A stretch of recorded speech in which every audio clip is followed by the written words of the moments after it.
Welcome to Eureka Math. I'm Mr. Schenkel. This is Algebra, Module 1, Lesson 3. Let's get started. For the first one, we're just going to draw sketch out a graph for the change in elevation over time for Daryl. So first we need to get some information about what's going on. Daryl lives on the third floor of his apartment building. His bike is locked up outside on the ground floor. At 3 p.m. he leaves to go run errands. But as he's walking down the stairs, he realizes he forgot his wallet. He goes back up the stairs to get it and then leaves again.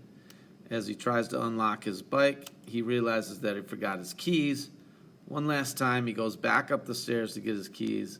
He then unlocks his bike and he's on his way at 3:10.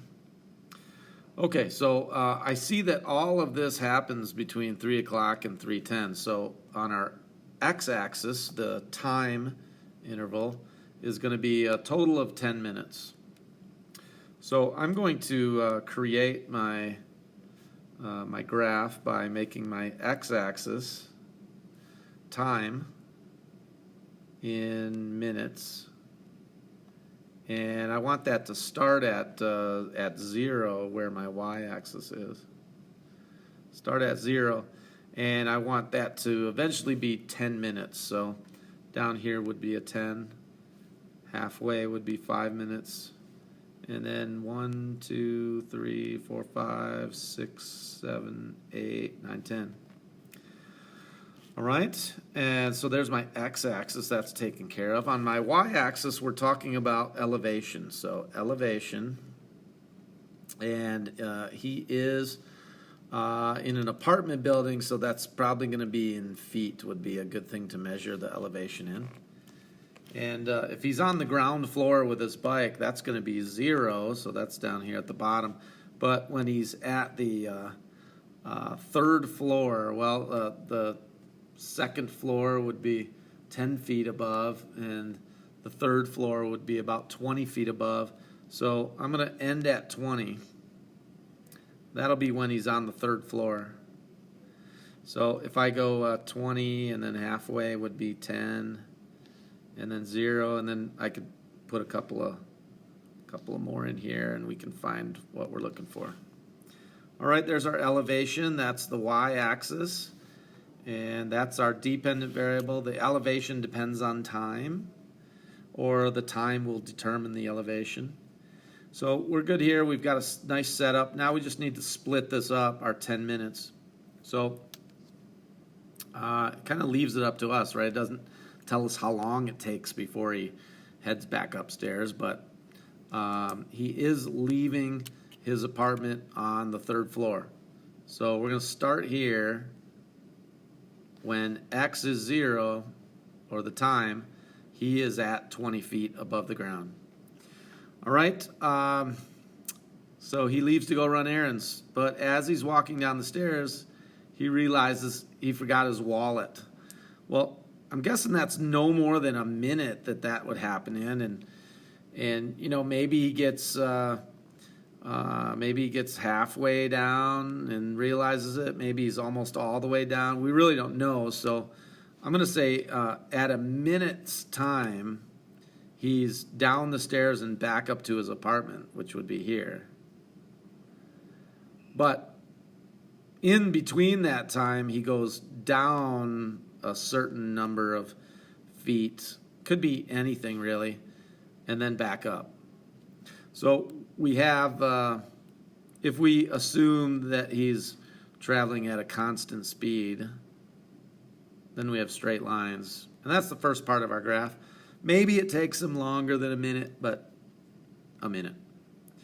All right, he goes back up and he gets his wallet. Well, it might take him a little while to find his wallet. So let's say it takes him a couple of minutes to find his wallet. He's still at his apartment on the third floor.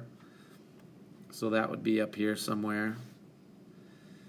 And during that time, he's just there. So there's no elevation change. He's in his apartment. The elevation doesn't change. That's a flat line, horizontal line, no slope. Okay, so he gets it, and then he leaves again, and he gets all the way to the bottom and tries to unlock his bike, but he realizes he forgot his keys. So he does make it all the way to the bottom, ground floor. Let's say it takes him, I don't know, would it take a couple minutes to get to the ground floor? Maybe, probably not. Maybe a minute. So I'm going to go here. Okay, and now I've got from his apartment, from his apartment down to the ground floor at his bike. And now he's fiddling around with his bike. Let's say that takes a minute. And he realizes, oh man, I don't have my keys. So all that time that he's on the ground floor with his bike is a horizontal line. Now he realizes, I got to go back up to my apartment. So all the way back up the stairs. Maybe that takes, I don't know, maybe that takes 2 minutes because it's up. It's a little more work.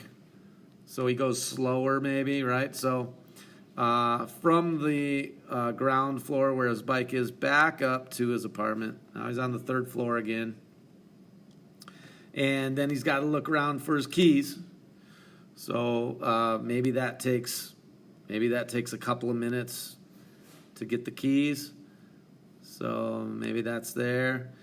So all that time that he's looking for his keys, looking in his apartment, that's no elevation change. And then finally he gets his keys and he goes back down to the ground floor where his bike is. That takes about a minute. And that puts him back at the bike. And then from that point on, he takes off. So that's no change in elevation, assuming that the road is flat. All right, well, I think that takes care of it. It definitely took 10 minutes, and maybe your interpretation was a little bit different than mine, but the same general shape as this. This is a piecewise linear function. All right. Today's work is about bacteria doubling every second. So let's take a look at this. If you watch the video, it starts out where our x value, which is time in seconds, is at 0 seconds on the video. And our number of bacteria is our y value. So on our y-axis, I'm going to put number of bacteria. All right. And that's at 2. So at 0 seconds, we have 2 bacteria. And then if you watch the video and you pause it every second, then a pattern begins to emerge where after 1 second, the number of bacteria split into now 4 total bacteria after 1 second. And then another second goes by. So 2 seconds, and then we have 8 bacteria. At 3 seconds, we have 16 bacteria. At 4 seconds, the number of bacteria split, all of them split again, so now there are 32. At 5 seconds, we have 64. At 6 seconds, we have 128. And obviously, I'm not counting all of these, but I see a pattern. Every time I add a second, the number of bacteria double. So at 7 seconds, it's 256. And at 8 seconds, that would be 512. Just keep doubling every second. Okay, well, I could graph all of these. I would like to be able to do that and have some differentiation between my y values, but I need a lot of y values to fit on this graph from very small to very big.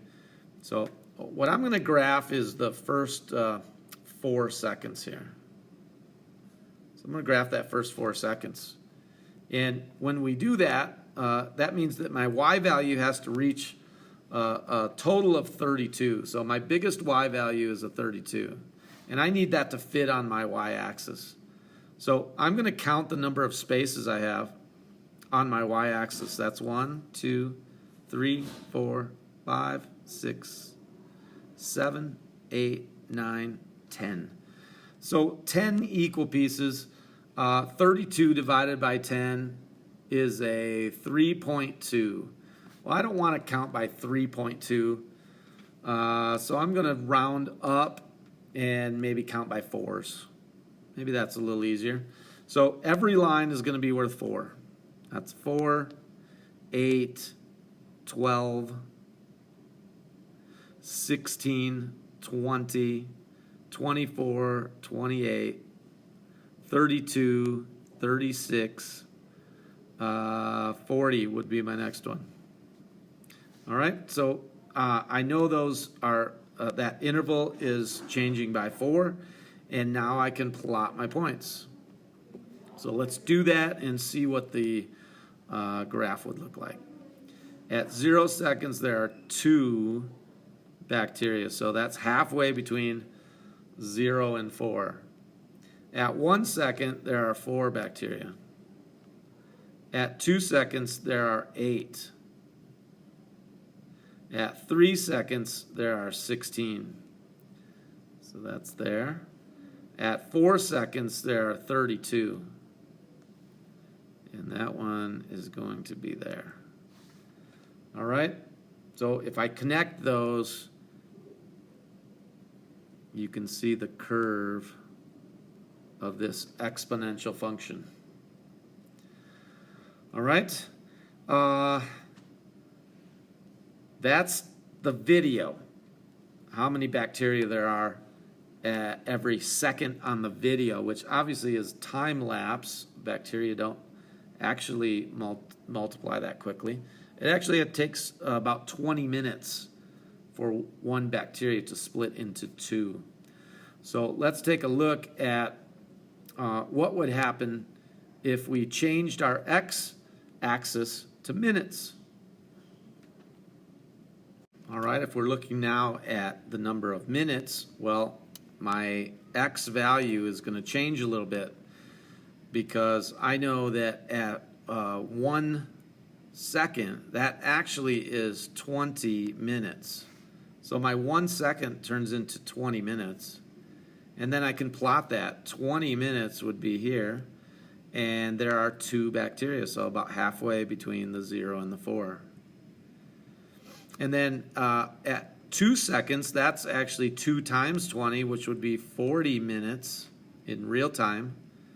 So at 40 minutes, there are 4 bacteria. That would be here. At 3 seconds on the video is 60 minutes in real time, and that is 16. Let's see, 40, 80. Yes. Sorry, I got a couple of these wrong. I'm going to fix that now. Let me go back. At 0 minutes, 2 bacteria, so that one should be there. At 20 minutes, 4, that one's there. At 40 minutes, 8, which would be right here. At 60 minutes, 1 hour, that's 16, that one's here. And then another 20 minutes would go past, and that would be 80 minutes. And at 80 minutes, that would be a 32. So that one is here. And you can see, if I draw the graph, the line that fits the graph. It doesn't change. We have the same thing. Only now we can see how many bacteria there are in real life over a period of time. Which is every 20 minutes they double. All right, let's take a look at part C. Graph the number of bacteria versus the time in hours. Well, if I'm talking about the time in hours, then it's every 60 minutes, which means that it's going to double 3 times over. So I can still keep my my graph. If I said the x value and the y value, at 0 we had 2 bacteria. After 20 minutes, we had 4. After 40 minutes, we had 8. And after 60 minutes, we had 16. That's 1 hour. So there's my 1 hour. And then I can continue and get more values in my table. So let's make 80 minutes is 32. At 100 minutes, that's 64. At 120 minutes, that's going to be 128. So that's 2 hours worth. And I would just continue to do this for until I reached 5 hours, which would be 300 minutes. So let's keep doing that and see what we can get. So at 140 minutes, this doubles to 256. At 160 minutes, it doubles again to 512. And at 180 minutes, it doubles again to 1024. And it continues. 200 minutes doubles to 2048. 220 minutes, it doubles again to 4096. 240 minutes, which would be 4 hours, 8192, I believe. Okay, 4 hours. Oof. I don't want to go any farther because my y-axis is already ridiculous. So let's stop here and let's see what's happening over here with the number of bacteria on my y-axis. Well, my largest, here's my 4-hour mark down here. This is my 3-hour mark. At my 4-hour mark, I'm already at 8,000, over 8,000. So I need to fit 8,000 on to my graph, which is 1, 2, 3, 4, 5, 6, 7, 8, 9, 10 spaces. That's about 1,000 every space. So I'm going to do that. 1,000 here. 2,000 is the next one, then 3,000. 4,000 is the next, then 5,000. 6,000, 7,000. 8,000, 9,000. 10,000's on top. All right, let's plot. At 1 hour, at 0 hours, there are 2. Well, that's so close to the x-axis, I can't even get it that close. Okay, at 1 hour, there are 16. Well, 16 out of 1,000 is also ridiculously close to the x-axis. At 3 hours, I'm at 128. Not even a third of the way. So also very close. Probably off on that, but it's hard to tell the difference. 4 hours, I'm at 1,024. 3 hours, I'm at 1,024. So just barely above 1,000. Maybe right in there. At 4 hours, I'm at 8,192.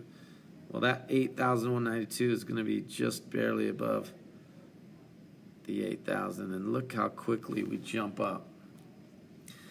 All right, if I were to draw the line that would fit this data, it would be something like that.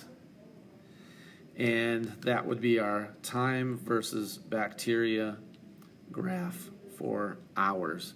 The first 5 hours, I would really have to squeeze that, but you get the idea.